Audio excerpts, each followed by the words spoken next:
యథార్థతను కోల్పోవటం ఒకటి, రెండవది దేవుని మాట వినకపోవటం అనేటువంటిది.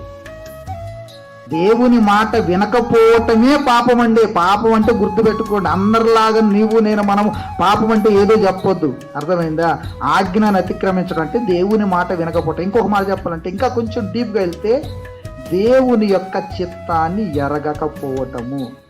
ఏ తల్లిదండ్రులైనా సరే కొడుకుల మీద కొన్ని ఆలోచనలు, కోరికలు, తలంపులు ఉంటారు.